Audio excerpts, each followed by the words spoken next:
ప్రభు దయాళుడని మీరు రుచి చూచి ఉన్న ఎడల సమస్తమైన దుష్టత్వమును, సమస్తమైన కపటమును, వేషధారణను, అసూయను, సమస్త దూషణ మాటలను మాని ప్రభు రుచి చూస్తే ఇవన్నీ మానుకోవాలి. సాతాను ఉన్నాడు చూసారా, రుచి చూడనివ్వడు. నువ్వు రోజు ప్రతి ఆదివారం చర్చికి రామా, సాతానికి ఏం బాధలేదు. నువ్వు కావాల్సినంత ఆఫరింగ్ ఇవ్వమ్మా, సాతానికి ఏం బాధలేదు. నువ్వు ప్రతిరోజు చాప్టర్స్ బైబిల్ చదువు అంటది, సాతాను కూడా అంటాడు. ఉపవాసం ఉండు, సాతానికి ఏం బాధలేదు. నువ్వు ఎన్ని మీటింగ్ల కన్నా వెళ్ళు, సాతానికి ఏం బాధలేదు. ఓకే గో, కొయిర్ చెయ్యి, పాటలు పాడు, మ్యూజిక్ ప్లే చెయ్యి, ఓకే డూ ఇట్, దానికి ఏం బాధలేదు. సాతానుకు బాధ కలిగేది ఎప్పుడో చెప్పనా, దేవుణ్ణి కానీ నువ్వు రుచి చూచి తెలుసుకొని, ఆయన గొప్పవాడు అని తెలుసుకొని నువ్వు దేవునికి నీ జీవితాన్ని అర్పించేసి వాక్యానుసారముగా జీవిస్తూ ఈ లోకాన్ని విడిచిపెడతావు చూడు, అప్పటికి సాతానికి గలిబిలు వచ్చేస్తా.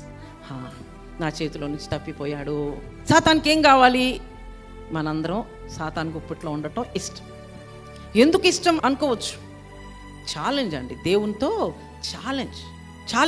చూసావా, వీళ్ళంతా నీ బిడ్డలు కదా, నువ్వు సృష్టించావు కదా దేవా రాజా. వీళ్ళందరూ చూడు నేను చెప్పినట్టు వింటున్నారు, వీళ్ళంతా నా బిడ్డలు, నీ బిడ్డలు కాదు.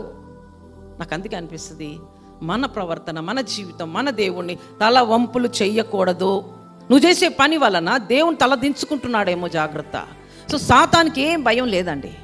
బట్ నువ్వు వాక్యాన్ని వింటున్నావు, లేదా నా జీవితాన్ని మార్చేసుకుంటా, ఇక నాకు ఇవన్నీ వద్దు, నా చదువేదో, నా జీవితం ఏదో, నా ఫ్యూచర్ ఏదో, నేను దేవునితో ప్రేమగా ఉంటా, దేవుని ఆరాధించుకుంటా, దేవుని స్తుతించుకుంటా, నా జీవితం అంతా ఇక నుంచి దేవుడికే అని నిన్ను మార్చుకున్న రోజు నా సాతానికి గడగడగడగడ వణికిపోతా.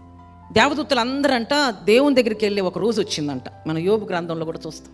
అట్లాంటప్పుడు సాతాను కూడా దేవుని దగ్గరికి ఒక రోజు వెళ్ళిందంట, మన యోబు గ్రంథంలో చూస్తాం వచనం కూడా. వెళ్ళి సాతాను అక్కడ కూర్చొని వణుకుతా కూర్చున్నాడంట. ఏంటి అక్కడ కూర్చున్నావు, ఇట్రా అన్నాడంట దేవుడు సాతాన్ని. వణుకుతా భయపడతా దేవుని దగ్గరికి వచ్చాడంట. ఏంటి, వాట్ ఈజ్ యువర్ ప్రాబ్లం, నా దగ్గరికి ఎందుకు వచ్చావు, నువ్వు ఏం చెప్పాలనుకుంటున్నావు? దేవా రాజా, సాతాను కూడా దేవుని దగ్గర తల ఉంచుకుంటుంది. అయ్యా, ఈ భూలోకంలో ఉన్న మనుషులందరూ వాళ్ళు చేయాల్సిన తప్పులన్నీ చేస్తా, వాళ్ళు తాగే తాగుళ్ళు చేస్తా, తిరిగే తిరుగుళ్ళు తిరుగుతా, ఆడే అబద్ధాలు ఆడతా, చేసే దొంగతనాలు చేస్తా, వాళ్ళన్నీ చేస్తూ అన్నీ నా మీద నెట్టేస్తున్నారు దేవా, నా మీద నెట్టేస్తున్నారు. ఏమంటున్నారంట, ఈ సాతాను చేస్తున్నాడు అంటున్నారంట.